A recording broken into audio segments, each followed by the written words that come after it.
يلا بينا. احنا بدأنا كده؟ بدأنا. طب يلا سامي. يلا سامي على ايه؟ تبدا انت. ابدا انا بايه؟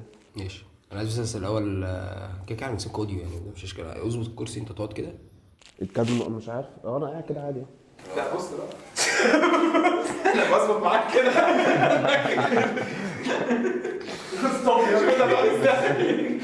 خلاص زي كل مره بنقعد وارب انت حاسس الكرسي انت قاعد في درس فاهم. حطه المره دي كده وسنطره في اللي هو ما انا خايف انا مش انت هو. انا بقول كده بس خايف عشان كده. لورا ولا عايز تقعد لقدام؟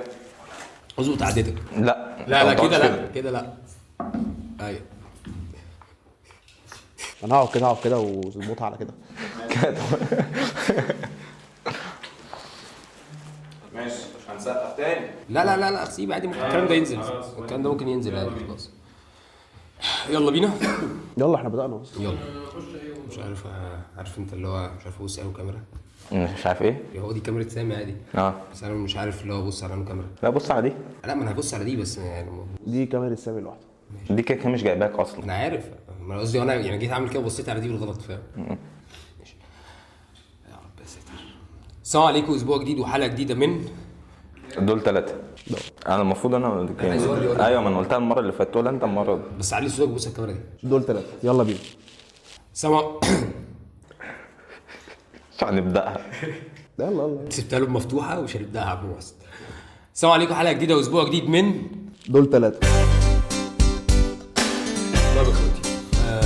الاسبوع ده بمناسبه اللي حصل في كهربا ومناسبه ماتش الاهلي وماتش وباتشوكا. عايزين نبدا عموما كاس العالم للانديه الاول. فعايزين نتكلم عن الاسبوع اللي فات انت اتكلمت على فكره تركي آل الشيخ وكده. عايزين بقى نتكلم عن فكره ماتش الاهلي وعن الحاجات اللي الناس كلها بتتكلم. انا مش عايز اتكلم عن فكره الماتش على قد ما فكره الانتقادات او ممكن الحاجات اللي حصلت على كهربا. وانا بالنسبه لي يعني كهربا وفي لعيبه معينه عموما في الاهلي من اللعيبه اللي بالنسبه لي مش فكره لقطه بس لعيبه ما بتضيفش حاجه للاهلي في الاول في الاخر. ومش اول مره كهربا يلعب كاس العالم للانديه بس اللي انا بتكلم فيه فكره دي مش اول مره اعملها معاكم قبل كده. ساعه ايه؟ ساعه في كاس العالم للانديه قبل كده الكوره جات له الهيد لما كنا بنلعب اسمه ايه ده في بالميراس. ايوه الكوره جات له في الهيد في السته اللي راح فاكرها افتكرتها. ايوه مش اول مره عادي يعني كهربا يسوحنا في البطوله. بس انت شفت الماتش ازاي بقى؟ بس انت ليه ما تقولش ان المدرب هو اللي عمل اللقطه دي مش كهربا؟ من ناحيه ان كهربا اصلا كان نازل بديل ونزل اول انفراده مهمه في الماتش كله اصلا تجيله بالستايل ده ويضيعها بالستايل ده الماتش يخلص يوم المدرب مدخله ان هو يشوط الضربه الحاسمه في الماتش. طب ما انت ليه مش شايف ان المدرب اللي حطه في الموقف ده؟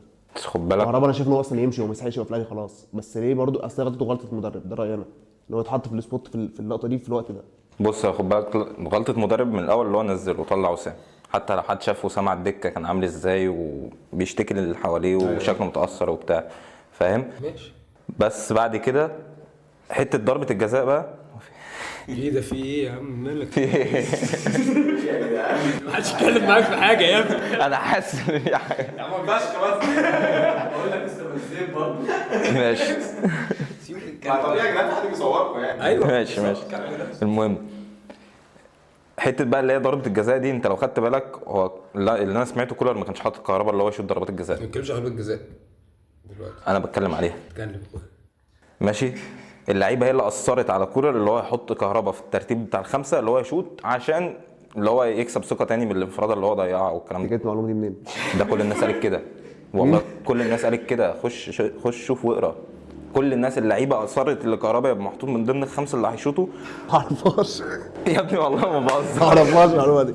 لا خشوا شوفوها عشان هم ايه مش عارف ايه. لا ما تشوفوهاش ما حصلش. لا والله يا ابني ما بحور. تيجي تشوفها دلوقتي ما بحورش والله. انا شايف ان هو مش عارف هو مدرب لوحده قرر ان هو نفس فكره الثقه وكده ما لهاش علاقه باللعيبه اصلا. مش عارف بس ايه مش شايفين في حاله نحس يعني شايف طب انت لا مش الزمالكاوي مش فارقه لك خلاص. مش حكايه نحس. انا بكلمك بجد مش حكايه نحس بس هي في خطوه الاهلي مش عارف ياخدها. في لعيبه لازم تمشي من الاهلي خلاص. هو في جوه الفرقه مستركان والناس كلها بتتكلم عن الموضوع ده. عايز اقول حاجه. قول يا اخويا. الحوار ده مستفزني. هو مش مش نحس يا اسطى. طب ما انا بقول له كده. ايوه ما انا بقول له كده. ايه يا اسطى نحس فين يا اسطى؟ صح هي كده بس صح. يا اسطى هما بيلعبوا حلو ليك، احنا كنا ماسكين يا اسطى ده شيء ملوك الحوار ده. بس بص في ناس كتير اتكلمت على حوار اللي فيه لعيبه جوه مش طايقين بعض. يا عم والله ما بقى انت كل شويه يا ابني عزام الزملكاوي ده بيضحك والله، ده بيحاول يا ابني هو عضو في الاهلي. ده بيضحك انتوا مش متابعين ماليش دعوه. ماشي يا عم. لا انا همشي وراك ثقه. ماشي ماشي كمل. كمل يلا. انت نسيتوني كنت بقول ايه. انتوا كنتوا بتتكلم في لعيبه في جوه في مشاكل الأهلي، بين اللعيبه. في مشاكل، في ناس بتقول في مشاكل جوه. على فكره دي واضحه، دي مش حاجه مش معروفه يعني. انت اي حد هيشوفها باين اللي فيه لعيبه في مشاكل ما بينهم وما بين بعض، كلنا عارفين هم مين. ده من ساعه حوار تقول قفشه يعني عادي تقول ايه؟ هو حد يشوفوا يا ابني هم مين؟ كلنا عارفين هم مين. هي تحسها متقسمه. ايوه ما هي بالظبط شوية. يعني. الشناوي مثلا في مشاكل ما بينه وما بين كهربا وامام عاشور 100%. هم فكره انت لو فكرت فيها هم دول هم المشاكل، ايوه وحواليهم بقى بيحصل المشاكل ما حواليهم هو بتحصل بيحصل منهم ليه؟ ده مثلا بيعمل مشكله فده بيدافع عنه، فالشناوي يجي يتدخل مثلا فلا ما تتكلمش انت مش عارف ايه ازاي انا قائد الفريق والكلام ده كله. وكل ده يعني انا احساسي اللي كل الحاجات دي هتظهر اول لما كهربا يمشي. اما كهربا يمشي هيطلع في اي لقاء صحفي او تلفزيوني هيبص هيفضح كل حاجه وهتشوف. انت شايف ان كهربا هيمشي بقى اصلا؟ اصل بقى له 3 سنين كهربا هيمشي في يناير، كهربا هيمشي في الصيف، كهربا هيمشي بس في انا شايف ان هو مفيش حد يجي يعني الاهلي هيمشي، بس انت في الاول وفي الاخر الاهلي ابتدى يفضى يعني على راسي. انت هو قدام خط هجومك انت بتلعب حلو بس مفيش اسامي يعني. هو بالنسبه لي حتى اللعيبه الجامده عندك مش لعيبه محليه. بص انت الاسامي هي اللي انت خدت بيها افريقيا من كذا سنه، اللي خدت بيها افريقيا السنه اللي فاتت، كل الكلام ده. افريقيا ما بقتش مقياس ليك دلوقتي كاهلي. ما بقتش مقياس ليك ماشي، بس مش المقياس اللي بيقيس عليه لان افريقيا دلوقتي. لا بس انت نجمت اللعيبه دي. انت عندك اسامي هي بالظبط مستواها اقل، او هو ده كان مستوى الحقيقي ما نعرفش فاهم. بس الاسامي هي اللي موجوده اللي انت لعبت بيها واللي انت خدت بيها، مفيش حد ناقص. فانت كمان زياده انت المفروض معاك فرق جامد فشخ. بس تعالى نقيسها هتلاقي ان افريقيا كل سنه بتقل كمستوى كمستوى انديه. كمستوى انديه انت فرق افريقيا اصلا اللي هم الافارقه معظمهم اصلا العيال بقى اللي طالعه اصلا كلها بتحترف بره.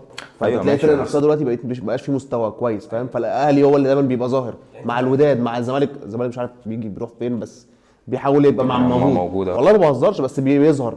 فالفرق اللي هي بتركز مع لعيبتها المحليه بس هي اللي بتبقى ظاهره. الباقيين بقى كفرق افارقه بتطلع اصلا معظم اللعيبه بره. يعني اخر بطوله طيب كام ماشي بتاعتنا انت ماشي. بعديها انت الاهلي اصلا ليه ما انت رحت وبعديها لعبت كان ساعه لما خسرت من الوداد 2-0 ده كان بعد نهايه القرن. ده كان 22. ايوه ماشي ده كان 22. حتى البطوله دي انا بكلمك في يعني هي بتبقى من اخر الموضوع كله بيبقى 6 شهور 3 شهور فرقه بتجيب فورمه لكن مفيش يعني مفيش بلان مفيش اي حاجه. الفرقه اللي بتبقى كويسه كبدني في افريقيا هي اللي بتاخد البطوله. يعني الاهلي كان كويس كبدني عرف يكمل ان هو ياخد بطولتين ورا بعض ويفضل يكمل ان هو يروح النهائي. يعني بطوله كايزر شيفز دي اي فريق عنده بدني هيعرف ياخد البطوله لان الاهلي ما لعبش حد. يعني بالنسبه لي كانت بطوله تعبانه. طب احنا طالما اتكلمنا طبعا على الاهلي شايفين لقطه الشناوي لما خرج من الماتش واتكلم مع المشجع مع الجماهير شايفين ده يحصل عادي ولا هو ما كانش ينفع ده يحصل منه ولا ان هو يرد اصلا ويبقى فيه رد رايح جاي بين بص مش عارف بس يعني كالشناوي انا مش شايف يعني هو مش مسؤول عن اي حاجه في الخساره. فالجماهير هي من حقها لا طبعا كده تبقى متضايقه وكده. انا فاهم ان هو ملوش علاقه بس انا بتكلم ان هو رد بقى اصلا سواء غلط او صح. بس هو رده قال ايه؟ هو رده مش هو اللي قال اللي هو خلاص حقك عليا انا ماشي او انت صح حاجه كده صح. قال المشجع كده ده كان طريقته اللي هو خلاص انا يعني اللي هو لو متضايقين همشي. يمشي من النادي ولا يمشي من الموقف؟ يمشي من النادي. الموقف يعني يمشي من النادي اللي هو لو متضايقين مننا كلنا خلاص يا عم انا ماشي. يمشي من النادي فاهم الفكره؟ يعني ليه يمشي من الملعب من الموقف يعني اللي هو يمشي الموقف ازاي؟ ما هو سابه ومشي. لا هو كان قصده اللي هو لو كلكم خلاص متضايقين وبتاع انا همشي كده وبتاع وبعدين طلع بعديها مش اعتذر بس اللي هو خلاص هم عندهم حق برضه وانا بس. انت في مكانه عايز تعمل ايه؟ يعني انت لو في مكان الشناوي مثلا تعمل ايه؟ انا بسالكم رايكم ايه هو كده الجماهير عندها حق في ردة الفعل على الخساره لان انت خلاص انت بتكسب انت كسبان اصلا يعني. انت كسبان خلاص. هو الشناوي ماشي بحالات وكل حاجه بس الشناوي برضو يحسب له يعني ليه عند جماهير الاهلي كتير فاللقطه زي دي عادي. يعني اللقطه دي طلعت من لعيب مثلا اسف زي كهربا ولا طلعت من لعيب معين في الاهلي ماشي يا عم اسف ليه؟ صح صح والله. انت شايل منه جامد شكلك. هو على فكره هو المشجعين الاهلي كلهم مش يعني. انت زملكاوي يا استاذ، ده كان لطيف عندكم يا استاذ. انا مديهولك الراجل في فورمه، انا مديهولك في فورمه مش طبيعيه، ماليش دعوه بقى جه عندك عمل ايه. ليفربول جاب جول. ما علينا دلوقتي. نونيز جاب جول. ماشي. بالنسبه بقى ايه افريقيا، نتكلم على المحلي وكده. احنا كنا بنتكلم عن كاس العالم للانديه دلوقتي. كمل البطوله الاخيره عندك. انا لسه من ساعه مدريد كسبت 3-0. الثلاث لعيبه بسم الله ما شاء الله جابوا فورمه خلاص. ماشي. انت هتبوظ تقول حاجه، قول هتبوظ تقولها، قول عشان ما نحبطكش. مش هنعرف نرجع لها. حوار احسن لعيب دخل افريقيا. باينه للناس كلها يعني. حوار ان زيزو ما خدهاش. انا صراحه شايف ان ويليامز جامد، جون جميل، بس يعني هم يعني ابو ماتشين يعني هم اللي لعبهم في افريقيا اللي خلوه ان هو يروح يخش بالون دور باحسن جون، بعد كده يخش في احسن لعيب في افريقيا بره وجوه، بعد كده ياخد الاحسن افريقيا جوه. مع ان السنه دي يعني بالنسبه لي ما بحبش الزمالك كده بس بالنسبه لي زيزو يعني عامل موسم، وبالنسبه لجوه القاره مفيش حد احسن منه. بس في حاجه تانية. انا سمعت بقى ان الجائزه دي بتتحسب اصلا على مصنفات تانية بقى. ايه المصنفات دي؟ ايه بقى؟ اداؤه مع المنتخب، ماشي، والبطولات الاولى في افريقيا. يعني الكونفدراليه اصلا بتاعي مش محسوبه في ان هي كتقييم. صن داونز خدت ايه؟ سيبنا اكمل لك. طب ما هو لو بالمنطق ده الزمالك اصلا ما كانش مشارك في حاجه.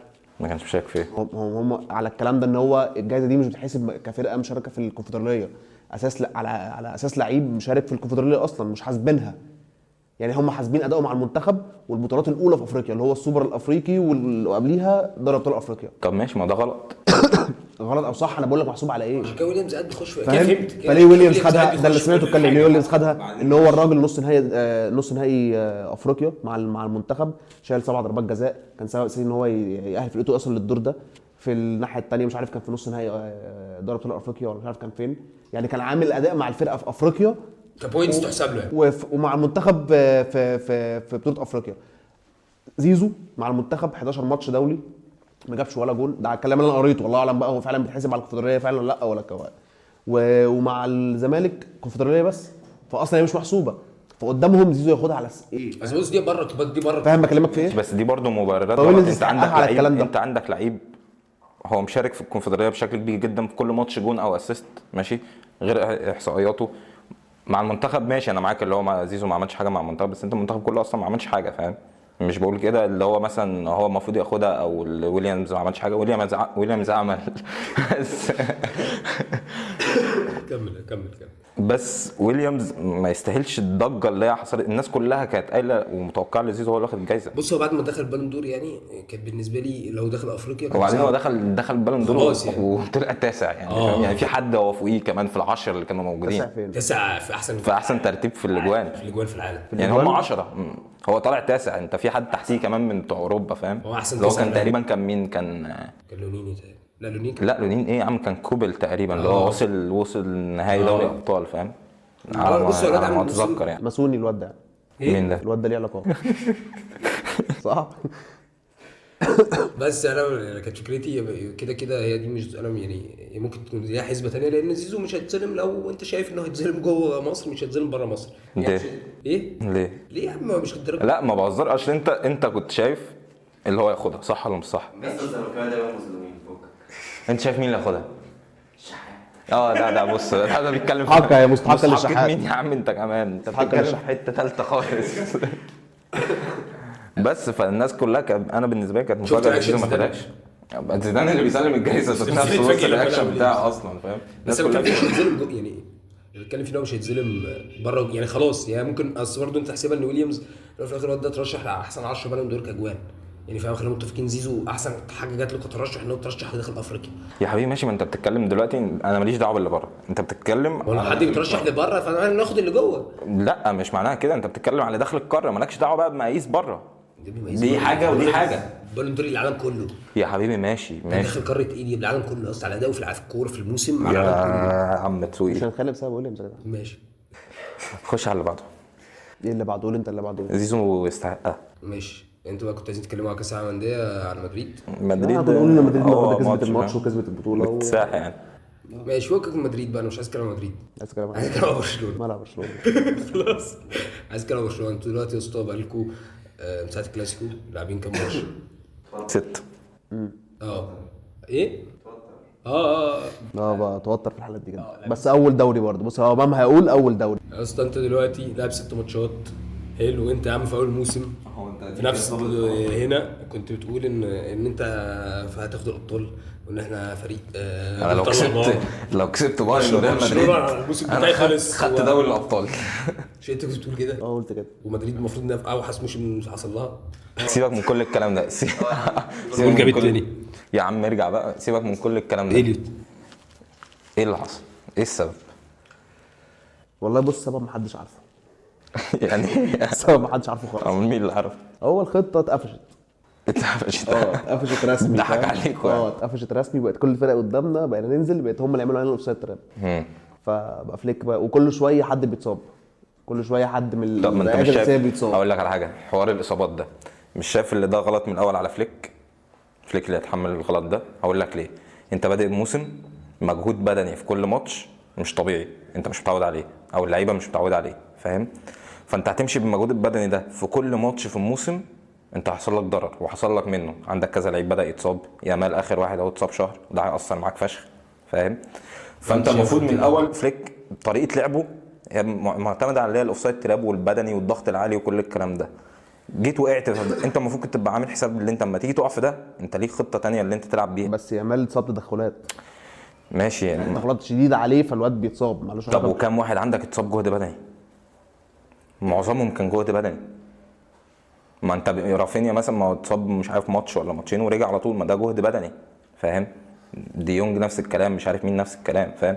هي الفكره اللي انت فليك الاول انا شايف اللي هو يتحمل جزء كبير من الغلط ده، اللي هو انت المفروض في عندك خطه بديله، اللي انت لما تبدا اللي انت طريقه اللعب دي خلاص اجهدت اللعيبه او اللي انت اللعيبه مش قادره تتعامل عليها في ضغط الموسم. انت دخلت دلوقتي في ضغط الموسم، ماتشات كتير فشخ، بتلعب ماتش كل 3 ايام سواء تشامبيونز ليج او دوري، حتى التوقف اللي احنا فيه في التشامبيونز ليج بتلعب في الدوري او في الكاس. فانا شايف اللي ده من الاول غلط فليك. انك ساكت ليه ما تتكلم؟ هو بقى له مثلا بتاع 3 دقايق سارح مش هو بص له هو باصص لك كده وسايبك تتكلم، هو سارح مثلا بص في الموضوع. طب خلاص لقيته سارح، خش انت معايا. قول لي تاني من اول فليك خلاص. تعبيط بقى. لقيت تاني تعبيط بقى. بص انا فهمت النقطه اللي بيتكلم فيها. برشلونه واخده 5 ونص 15. انا اصلا بتكلم فيه ماليش دعوه يا ابني، ده بتكلم انت وجهه نظرك انت، ماليش دعوه. انا اعرف فليك ولا اعرف فين، انا اعرف امان. انت راجل في اول انا وجهه نظري يا صاحبي ان الابطال هنمشي فيها كويس جدا. انت بتاخد الابطال والدوري وانا لسه على كلامي. لسه على كلامك اللي انت هتعمل ايه؟ الابطال ان شاء الله والدوري انت اللي هتاخده. انت غبي ولا ايه؟ ما انا بقول ايوه برشلونه تاخد الابطال إيه؟ والدوري.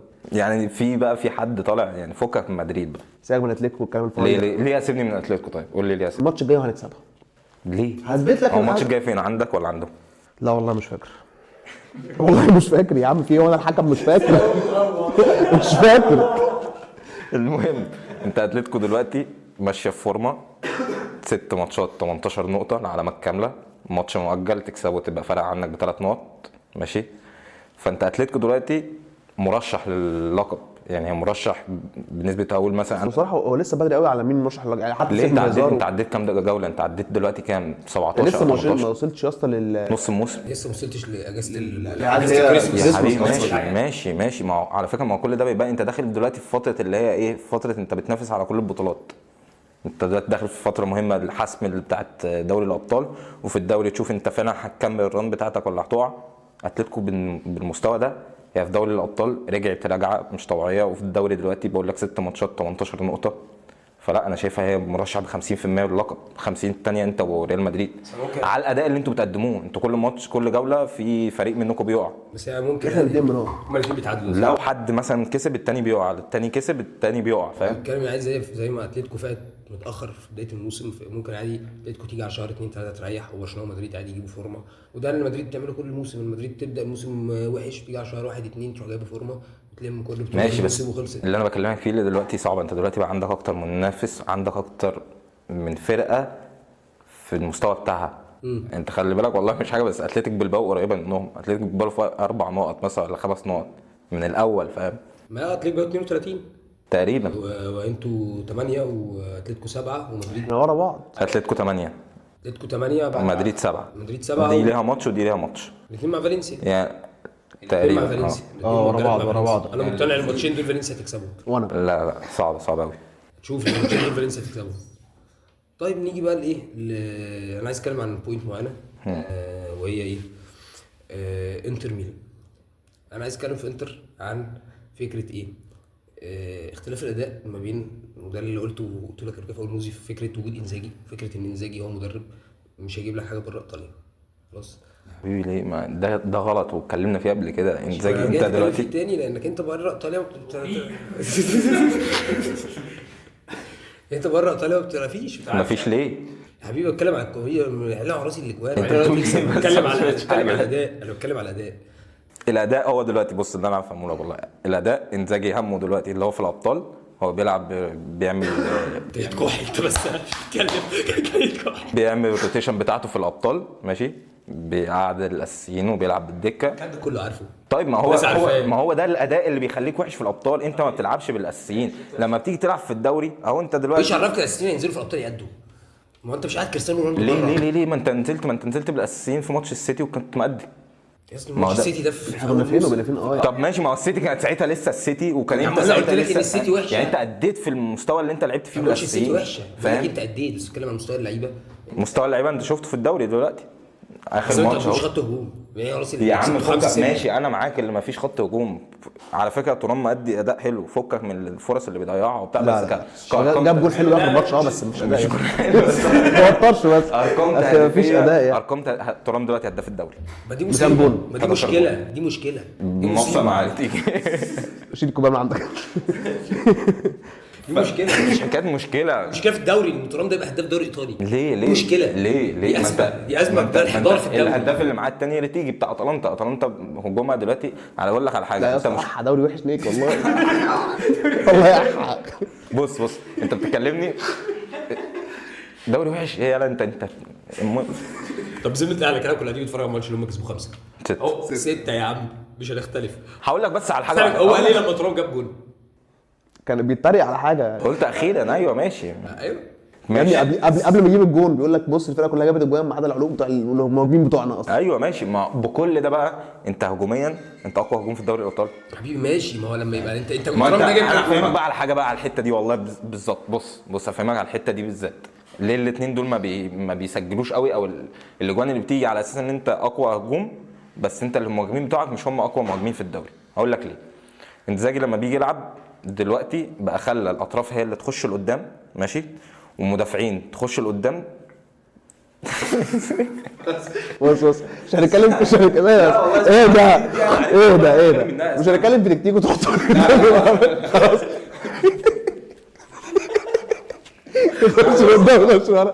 حلك اسمعني والله اسمعني بس يا عم تسمع ما كفايه ده.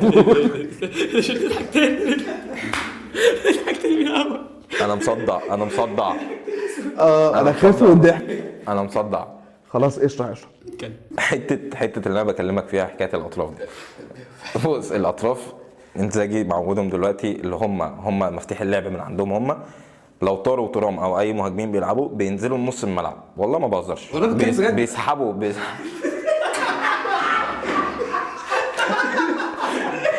يا ابني انا بكلمك في فنيات دي حقيقه. ارجع راجع يا ابني انا مالي. طيب ما انا بكلمه هو. ارجع راجع الماتشات وبص. ايوه انا براجع المهاجمين بينزلوا نص الملعب. ايوه والله بيسحبوا المدافعين وراهم بجد والله. فالاطراف بتخش من على الجنب. مين بيخش بدل المهاجمين؟ خط النص. خط النص انت المره اللي فاتت كان جايب جون ضرب جزاء، باريلا جايب جون ماشي، مختريان صانع فاهم. المدافعين دي ماركو ودامفريز جونين كل واحد جون واسيست فاهم. فانت مفتاح اللعب عندك ما بقتش في خط الهجوم. دي الفكره اللي انا بكلمك. الهجوم ما بقاش اقوى زي السنه اللي فاتت اللي انت كنت معتمد اكتر على الهجوم. ده بقى مفتاح اللعب بتاعتك. ماشي بتيجي في الابطال بقى حته الاداء دي زي ما قلت لك انت في الاداء في الابطال. خش على اللي بعدها. خش على اللي بعده. اخر حاجه بقى خالص هو ماتش الاسبوع يونايتد وسيتي. ماتش سيتي كان في اوله الماتش كله كان رايح ناحيه السيتي. جوارديولا الفرقه مش احسن حاجه بقى لهم كام 9 ماتشات 10 ولا 10 او 11 دلوقتي مش عارف. بس انا عايز اتكلم فيه بقى حته اموريم. حته اموريم اول مدرب يكسب ماتش الديربي من ساعه سير اليكس من 25 سنه، يكسب ماتش الافتتاحيه الديربي. اللي هو ايوه انه يبقى اول ماتش ديربي يلعبه. اول ماتش ديربي الوحيد اللي عملها كان سير اليكس لما جه في 92 ولا. طب ده علامه. كل المدربين اللي جم بعد سير اليكس لحد النهارده كلهم خسروا اول ماتش ديربي. يونايتد بالنسبه لي يعني هو الماتش كله ديالو. يونايتد كفرقه كانت قشطه عارفه تقفل لحد ما ديالو نزل. بس خد بالك هم لعبوا يعني انا لعبوا جيم دفاعي حلو. اتفرجت مثلا من الدقيقه 60 او حاجه، وما من ساعه لما انا فتحت الماتش يونايتد بتاعه حلو. يعني في كذا كوره راحوا بيها، في كوره برونو اللي هي راح بيها وضيعها بطريقه غريبه دي اصلا فاهم. فيونايتد بتاعه حلو. فكر بقى السيتي مالت دفاعيه، مالت حرفيا. انت تتفرج على الجونين انت بتبص ليه يا عم؟ مالت دفاعيا بيقول كمل اتفرج على الجونين هتلاقي الجون الاولاني غلطه نونيز مع ووركر ضربه جزاء، الجون الثاني نفس الكلام، الكره اللي اتلعبت من مارتينيز فاهم. فالسيتي حوارها كله في الدفاع والطريقه اللي جوارديولا كان بيلعب بيها. في حته السيتي عشان نقفل موضوع سيتي يونايتد انه انا عاجبني في اموريم ان اموريم ما بيفتيش، وان اموريم هو مش لسه ما بانش عليه اي حاجه، بس اموريم عارف يحط بس اللعيبه في اماكنها، ويعني ما بيفتيش بيلعب، حتى بيلعب 3-4-3 كل لعيب بيحطه في مكانه، مش زي تنهاج مش زي حد قبله، واللعيبه مسرعه في الملعب. وانا بالنسبه لي قلت قبل كده هويلاند هيقدم معاه يعني ابتدى يفوق معاه. ويونايتد كده 13 بس. فهو ده بالنسبه لي في ماتش السيتي، واللي بان يونايتد فكره التنظيم، يعني حتى في ماتش ارسنال كانت باينه، وفكره انه عارف يقفل على ارسنال. بس انا شايف انه يعني انا مقتنع في ماتش ارسنال هم كانوا يستحقوا يتعادلوا عادي. انا يعني انا اشوف ارسنال كده فرقه جامده، بس بقى لها كذا فتره ما بتغيرش طريقه لعب. دي اللي احنا اتكلمنا فيها، حكايه الكورنرات وساكا وكل حاجه، وزي ما قلت لك قبل كده اهو فرقه قفلت عليهم ما عرفوش يعملوا اي حاجه. ماتش خلص 0-0 ايفرتون فاهم. ايفرتون كده عرفوا يقفلوا فخلاص. فاخيرا في البريمير ليج ماريسكا وتشيلسي وكول بالمر. هقولها لكم تاني عشان انا قلتها لهم قبل كده والله. قلت لهم تشيلسي من اول حلقه في الموسم، قلت لهم تشيلسي هتبقى في التوب 4. قالوا لي لا توب 4 بس هو دلوقتي الثاني دلوقتي تشيلسي ياخد البريمير ليج. انت لو وقعت بقى. بص انا عندي اقتناعي ايه كاميرا ده حاجه اديني في خلاص لو النين تمام فكك مع الزمان يعني مش لازم اقفل بيه. ماشي طلعها كامله. قفلتها خلاص. فكرت انا ماشي بس ماشي. فانا بشوف انه بس انت هما بشوف ان احنا في الاول وفي الاخر بالنسبه لي برضو يفضل مين كومبيتيتور اللي بالنسبه لي هو السيتي. السيتي بعيد قوي دلوقتي، بعيد قوي خلاص. حتى جوارديولا بالذات نفسه طلع قال خلاص بس فخلاص مفيش حد يعرف يعمل الرن اللي جوارديولا بيعملها. مش حكايه رن ما ماشي يا حبيبي. ما انت الرن دي لو انت بتكسب انت ممكن ما تكسبش. ماشي هو تشيلسي كسب مين في الست كور السنه دي يا عم لسه ماشي كسب توتنهام ماشي. هتقول لي توتنهام مش قد كده ماشي ماتش طيب ماشي. بس انت قدام ما تعادل مع السيتي وكان عامل اداء حلو، وقدامك برضو كان عامل اداء كويس لحد ما. وبعد من اول موسم بتطلع واحده للاحسن. ايوه دي الفكره. لما تواجه التوب 6 تاني تلاقي بقى لا. انا شايف ان انا شايف ان تشيلسي بتعمل غير بالمر الفرقه بتبقى عاديه جدا. لا دلوقتي بالمر طبعا معاك اللي هو مؤثر في الفريق فشخ. لا ماتش توتنهام ده شيل منه بالمر الفرقه دي مش هتكسب. ماتش مين؟ توتنهام 4-3 لو يا عم ماشي ما طبيعي في ماتشات بالمر هيأثر فيها، وفي ماتشات تانية الفرقه خلاص بقت تتعود اللي هي تلعب فرق. يعني عندك نيكسون جاكسون دلوقتي بقى جامد فشخ فاهم. على فكره عشان انت برضو انزو مش هيكسبوا، وانزو جامد فشخ. دي بقى الميزه دلوقتي ان بقى عندك كذا يعني في اول موسم. وكايسيدو على فكره، انزو وكايسيدو دلوقتي في نص الملعب انا شايفهم انزو عشان حوار كمستوى هم من اتقل اتنين دلوقتي. يعني انزو عشان حوار جرافنبرخ مثلا وماك اليستر لو بيلعبوا بعديهم انزو وكايسيدو مفيش اتنين زيهم في الدوري الانجليزي. هو كده انا بالنسبه لي يعني ماك اليستر من احسن دلوقتي 4 في العالم. طب ما انا قلت لك وانت لازم تجاوب يعني. مش بريمير ليج لا في العالم صعبه. ليه يا اسطى؟ مين احسن؟ عندك باريلا احسن منه وهكان انت ما شفتش الماتش؟ لا فوق من الاختلاف. اندونوفيتش اعتذر وكان جون اصلا. ما انا عارف. ماشي حد عايز يقول حاجه؟ نقفل الحلقه. اقفل انت بقى. انا ببص مع بعضينا. انا اقول اسبوع جديد. ايوه اسبوع جديد حلقه جديده من ما انت مش بتبص الكاميرا، مش تبص لي. ما دي ما احنا بنحضر. لا مش بنحضر عادي. اسبوع جديد وحلقه عايز اقفل على كده وخلاص. يلا مش فاهم. اسبوع شفت انت اللي هو الاخر لما قال لك انا اي حاجه بشوف سامي اضحك. ماشي. اسبوع جديد وحلقه جديده من دول 3. يا ابني ما تقوليش انا عارف. يلا قول يلا. يلا اسبوع جديد وحلقه جديده من دول 3. بس مش